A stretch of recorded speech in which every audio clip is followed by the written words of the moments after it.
Hello friends, आज हम फिर से एनसीईआरटी की सीरीज़ लेके आए गए क्लास 6 के चैप्टर 8 में। तो चलिए देखते हैं।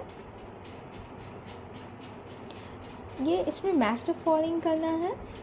पाइवटल जॉइंट ये कहाँ होता है? तो ये होता है हमारे नेक में और सर में। गर्दन और सिर को जोड़ने वाली जो हड्डी होती है उसको पाइवटल जॉइंट कहते हैं। ठीक है।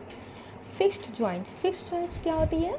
जो हम लोग मतलब एक ही डायरेक्शन में हिला सकते हैं, जिसका नाम जो ये है फिक्स्ड जॉइंट। देखिए, गति ना करने वाली संधि एक ही डायरेक्शन में कर सकते हैं। ठीक है, सॉरी, गति ना करने वाली संधि, हाँ। Then ball and socket joint, ये एक ही दिशा में गति करते हैं, जो कि हमारे बॉल एंड सॉकेट कहाँ होते हैं? घुटनों में। हिंज जॉइंट सभी दिशाओं में गति प्रदान करते हैं। तो चलिए इसका आंसर्स देख लेते हैं। देखिए एक्सप्लेनेशंस। अस्थि, बोन, कार्टिलेज एवं उपास्थि। बोन एवं कार्टिलेज जो होते हैं मानव कंकाल बनाते हैं। कंकाल शरीर को आकृति देते हैं, ये चलने में सहायक होते हैं और आंतरिक अंगों की सुरक्षा करता है। मानव कंकाल जो स्कल होते हैं, खोपड़ी, स्पाइनल कॉर्ड, मसल्स, रिब्स, ये सब के बने होते हैं तथा हाथ पांव की अस्थियों से बनते हैं। मानव कंकाल में कई संधियाँ होती है। गर्दन और सिर को जोड़ने वाली संधि को धुराग संधि यानी पाइवटल जॉइंट कहते हैं। पाइवटल जॉइंट बेलनाकार कैसे होते हैं? सिलिंड्रिकल होते हैं। अस्थि एक छल्ले में घूमती है। अस्थियों के बीच की कुछ संधियाँ ऐसी भी है जो गति नहीं कर सकती।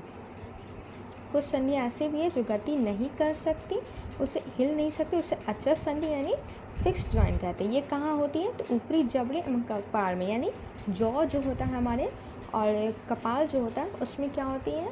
अचल संधि यानी फिक्स्ड जॉइंट होती है जो हिल नहीं सकती। कंडुक खलिका संधि यानी बॉल एंड सॉकेट जॉइंट जो होते हैं कंधे एवं कुल है, यानी जो हमारे ये है नी है, घुटनों में और शोल्डर में ये होती है, ये सभी दिशाओं में गति करती हैं। हिंज जॉइंट को सॉरी, ये मैंने कंधे और कुल्हे का सॉरी गलत ये बोल दिया। कंधे मीन्स शोल्डर में जो होती है ये सभी दिशा में गति कर सकती है, इसको कहते हैं बॉल एंड सॉकेट जॉइंट। ठीक है, नेक्स्ट देखते हैं हिंज जॉइंट। हिंज जॉइंट कहाँ आती है? तो ये होती है हमारे कोहनी और घुटने में है। ठीक है, एल्बो और नीज में होती है हिंज जॉइंट, ये एक ही दिशा में गति प्रदान करती है। कंकाल के कुछ अतिरिक्त अंग भी है जो हड्डियों के जितने कठोर नहीं है, जिन्हें मोड़ा जा सकता है, उसे उपास्थि यानी कार्टिलेज कहते हैं। कहाँ ये होती है? तो ये कान में होती है कार्टिलेज। कैसे याद करेंगे? कार्टिलेज कान में होती है। ठीक है, जिसको हम लोग मोड़ सकते हैं, सॉफ्ट होती है ये। मानव शरीर की पेशियों के संदर्भ में निम्नलिखित कथनों पर विचार कीजिए। संकुचन की अवस्था में पेशी छोटी, कठोर एवं मोटी हो जाती है, यह अस्थि को खींचती है। सेकेंड स्टेटमेंट है, पेशियों को जोड़ने के एक साथ सिकुड़ने एवं फैलने से अस्थियाँ गति करती है। तो इनमें सही कथन बताना है, कौन सा है? तो सही है केवल एक। क्या है? संकुचन की अवस्था में पेशी छोटी हो जाती है, कठोर और मोटी हो जाती है, ये अस्थि को खींचती है। कथन एक सही है परंतु दो गलत है, क्योंकि पेशी केवल खींच सकती है, धक्का नहीं दे सकती है। पेशी जो होती है मसल्स यानी जो खींच सकती है, धक्का नहीं दे सकती है। पेशियों के जोड़े के एकांतर क्रम में सिकुड़ने एवं फैलने से अस्थियाँ गति करती हैं, न कि एक साथ सिकुड़ने और फैलने से। किसी अस्थि को यानी बोन्स को गति प्रदान करने के लिए दो पेशियों का संयुक्त रूप से कार्य करना होता है। दो मसल्स को एक साथ कार्य करना होता है बोन को आगे बढ़ाने के लिए, गति देने के लिए। जब दो पेशियों यानी दो मसल्स में से कोई एक सिकुड़ती है तो अस्थि उस दिशा में खींच जाती है, यानी बोन उस दिशा में खींच जा देती है। युगल की दूसरी पेशी शिथिल लंबाई में बढ़कर पतली हो जाती है, अवस्था में आ जाती है। अस्थि को विपरीत दिशा में यानी बोन को विपरीत दिशा में गति प्रदान करने के लिए अब शिथिल पेशी सिकुड़कर अस्थि को अपनी पूर्व स्थिति में खींचता है, जबकि पहली पेशी अब शिथिल हो जाती है। ठीक है, केंचुओं की शरीर रचना व उपयोगिता के संदर्भ में निम्नलिखित कथनों पर विचार करना है, कौन सा सही नहीं है बताना है। तो केंचुओं के मेरुदंड या मेरुदंड मीन्स स्पाइनल कॉर्ड तथा शरीर की पेशियाँ क्षीण एवं असंख्य होती है। तो केंचुओं की बता दें हमारे स्पाइनल कॉर्ड होती ही नहीं है। केंचुओं में गति शरीर की पेशियों के बारी बारी से विस्तार एवं संकुचन होती है, सही है। शरीर की सतह पर सूख बॉल जैसी आकृति केंचुओं को भूमि पर पकड़ बनाने में सहायक होती है, ये भी बिल्कुल सही है। केंचुआ मिट्टी को उपजाऊ बनाने में सहायक होती है, ये भी सही है। तो आइए इसका एक्सप्लेनेशन देख लें। केंचुओं के शरीर में अस्थियां बोन्स नहीं होती और स्पाइनल कॉर्ड भी नहीं होती, क्योंकि स्पाइनल कॉर्ड जो होती है वो बोन्स का ही पार्ट है, परंतु इसमें पेशियां होती है यानी मसल्स होती हैं। ये पेशियां इसके शरीर के घटने, संकुचन और बढ़ने, विस्तारण में सहायता करती है। पेशियों के संकुचन और विस्तारण का प्रक्रिया में ही केंचुआ गति करती हैं। केंचुओं के शरीर में छोटे छोटे अनेक सूख मिट्टी में इसको पकड़ को मजबूत बनाते हैं। इसके शरीर में कुछ चिकने पदार्थ होते हैं, ये भी इसके चलने में सहायक होते हैं। केंचुआ अपने रास्ते में आने वाली मिट्टी को खाते हैं, अपने शरीर के अनपचे पदार्थ को बाहर निकालते हैं। केंचुए द्वारा किया गया यह कार्य मिट्टी को उपजाऊ बनाता है, जिससे पौधे को फायदा होता है। तो जो उसका रेसिड्यूअल होता है वही मिट्टी को क्या करता है, फर्टाइल बनाता है। केंचुओं के श्वसन के संदर्भ में निम्नलिखित कथनों पर विचार कीजिए। सही कथन बताना है। तो केंचुआ त्वचा द्वारा श्वसन करते हैं, ये सही है। केंचुआ स्किन से सांस लेते हैं, ठीक है। नेक्स्ट क्वेश्चन, सही कथन इसमें बताना है। घोंघे का कवच इसका बाह्य कंकाल कहलाता है, परंतु यह अस्थियों का नहीं बना होता है, ये बिल्कुल सही है। घोंघे के पेशीय पाद यानी जो पैर होते हैं चलने में सहायता करते हैं, ये भी सही है। यह कवच घोंघे के वजन को संतुलित करता है, इससे भी चलने में सहायता मिलती है, ये गलत कथन है। तो आइए एक्सप्लेनेशन देख लें।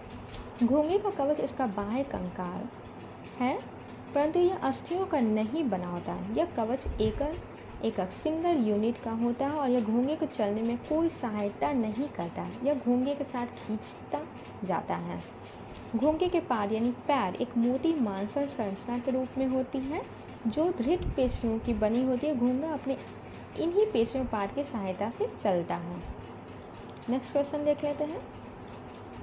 इसमें भी मैच द फॉलोइंग है। तिलचट्टा यानी कॉकरोच, ये इसका क्या बताना है। ए का 3 देख लीजिए। इसका शरीर कठोर बाह्य कंकाल द्वारा ढका होता है, ये बिल्कुल सही है। पक्षी यानी बर्ड, इसकी अस्थियां में वायु प्रकोष्ठ होती है। कैसे याद करेंगे, बर्ड कहाँ उड़ती है, वायु में, हवा में उड़ती है, तो इसकी अस्थियों में वायु प्रकोष्ठ होते हैं, ठीक है। एयर वैक्यूम मीन्स वायु प्रकोष्ठ मीन्स एयर वैक्यूम। मछली में क्या होते हैं, तो सी का 2, इसके शरीर धारा रेखीय होती है। देखिए मछली पानी में बहती है, तो नदी तालाब जो भी है तो उसकी धारा होती है, तो मछली के लिए शरीर धारा रेखीय होती है, ओके। सर्प का क्या होता है, तो सर्प के जो शरीर है अनेक वल्ले लूप में मुड़ा होता है, और इन्हीं लूप में मुड़ा होने के कारण सर्प ऐसे ऐसे चलती है, ओके, इस टाइप से चलती है। तिलचट्टे यानी कॉकरोच का शरीर कठोर बाह्य कंकाल द्वारा ढका होता है। यह कंकाल विभिन्न एकक यूनिट्स की परस्पर संधियों द्वारा बना होता है, जिसके कारण गति संभव हो पाती है, ठीक है। तिलचट्टे में उपस्थित विशिष्ट पेशियों द्वारा उड़ने में उसकी सहायता करता है। पेशियों की अस्थियों में वायु प्रकोष्ठ होते हैं, जिनके कारण उनकी अस्थियां हल्की परंतु मजबूत होती है। हल्की होगी परंतु मजबूत होगी, तभी वो वायु में अच्छे से हवा में उड़ पाएंगे। अग्रपाद की अस्थियां रूपांतरित होकर पक्षी के पंख बन जाती है। जो उनकी आगे के जो बोन्स थे वही क्या हो जाते हैं, चेंज होके पंख में कन्वर्ट हो गए हैं। मछली का सिर एवं पूंछ उसके मध्य भाग की अपेक्षा पतले एवं नुकीले होते हैं। शरीर को ऐसी आकृति क्या कहलाती है, धारा रेखीय कहलाती है। मछली शरीर के दोनों और एकांत क्रम में वलय बनकर जल में तैरती है। सर्प यानी सांप का मेरुदंड यानी स्पाइनल कॉर्ड क्या होता है, लंबा होता है। शरीर की पेशियां छिन्न एवं असंख्य होती है, वे परस्पर जुड़ी होती है। सर्प का शरीर अनेक वल्लों में मुड़ा होता है, प्रत्येक वल्ले आगे को धक्का देते हैं, ठीक है। इस कारण सर्प बहुत तेजी से आगे चलता है, परंतु सरल रेखा में नहीं चलता, अर्थात सर्प अपने शरीर के दोनों ओर एकांतर क्रम में वलय लूप बनाते हुए भूमि पर वलयाकार गति करता हुआ आगे फिसलता है, ओके। हाँ, तो हम कहाँ थे। सर्प का शरीर अनेक वल्लों में मुड़ा होता है, प्रत्येक वल्ले आगे को धक्का देते हैं। इस कारण सर्प बहुत तेज़ी से आगे चलता है, परंतु सरल रेखा में यह नहीं चलता है। हमेशा देखते हैं सर्प ऐसे ऐसे चलता है, ठीक है। अर्थात सर्प अपने शरीर के दोनों ओर एकांतर क्रम में वल्य लूप बनाते हुए भूमि पर वलयाकार गति करते हुए आगे फिसलता है। चलिए अब चैप्टर 9 में देखते हैं हम लोग सजीव एवं उनका परिवेश। पौधे और जीव में अनुकूलन यानी एडेप्टेशन के संदर्भ में निम्नलिखित कथनों पर विचार कीजिए। सही कथन बताना है इसमें से, केवल एक सही आंसर इसमें दिए हुए। देखिए, पौधे और जीवों के विशिष्ट लक्षणों एवं स्वभाव जो उन्हें एक आवास विशेष रूप में रहने के अनुकूल बनाते हैं अनुकूलन कहलाते हैं। ठीक है, इसको एडेप्टेशन कहते हैं। एडेप्टेशन क्या है? एक लॉन्ग प्रोसेस है। ठीक है, मैदानी क्षेत्र के एक व्यक्ति को ऊंची पहाड़ी क्षेत्र में तीव्र गति से सांस लेनी पड़ती है, परंतु थोड़े दिन बाद वह सहज हो जाता है। यह अनुकूलन का सटीक उदाहरण है। ये अनुकूलन का सटीक उदाहरण नहीं है, क्योंकि अनुकूलन क्या है? एडेप्टेशन लॉन्ग प्रोसेस है। और ये जो हम लोग पहाड़ पे जाते हैं और वहाँ पे जो अडेप्ट करते हैं वो एक शॉर्ट प्रोसेस है, वो एडेप्टेशन का एग्जाम्पल नहीं है। ठीक है, देखिए, अनुकूलन अल्पकाल में नहीं होता, ये हजारों वर्षों में आए परिवर्तन, मतलब बहुत सारों हजारों कहलाते हैं। ये कहते अक्लाइमाटाइजेशन, मतलब क्लाइमेट के अकॉर्डिंग जब हम लोग अपने में चेंजेस लाते हैं वो शॉर्ट ड्यूरेशन के होता है। वो शॉर्ट ड्यूरेशन को क्या कहते हैं? अक्लाइमाटाइजेशन। यह परिवर्तन हजारों वर्षों में हुए अनुकूलन से भिन्न है। किसी सजीव का परिवेश जिसमें वह रहता आवास कहलाता है। आवासों में भिन्न घटक उपस्थित कर होते हैं। इन घटकों के संदर्भ में सही कथन बताना है।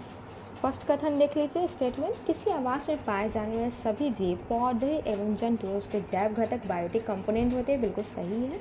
चट्टान, मिट्टी, वायु एवं जल किसी अनेक निर्जीव वस्तु आवास के अजैव घटक यानी एबायोटिक कंपोनेंट होते हैं, ये बिल्कुल सही है।